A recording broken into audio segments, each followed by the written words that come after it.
সদরপুর উপজেলার চরবিষ্ণুপুর ইউনিয়নের মেলারমেস্টিক সরকারি প্রাথমিক বিদ্যালয় মাঠে শুক্রবার বিকেলে হতদরিদ্রদের মাঝে শীত বস্ত্র এবং এলাকার যুব সমাজের মাঝে ক্রীড়া সামগ্রী বিতরণ করা হয়েছে।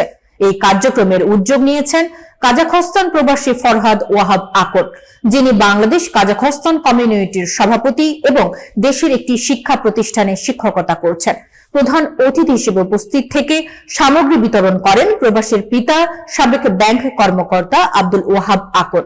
তিনি বলেন, আমার ছেলে বিদেশে থাকলেও গরিব ও অসহায় মানুষের পাশে দাঁড়াচ্ছে।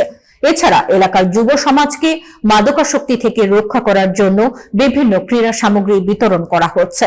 ফরহাদ আকন জানান, এই সেবামূলক কার্যক্রম ভবিষ্যতেও অব্যাহত রাখবেন।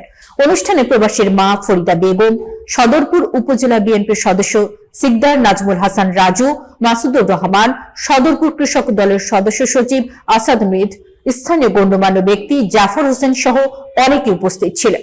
অনুষ্ঠানটির সার্বিক তত্ত্বাবধানে ছিলেন মনিরুজ্জামান মনির। স্থানীয়রা এই কার্যক্রমকে সমাজসেবামূলক ও শিক্ষামূলক হিসেবে প্রশংসা করেছেন এবং এটি এলাকার গরিব ও যুব সমাজের জন্য ইতিবাচক প্রভাব ফেলবে বলে মনে করছেন।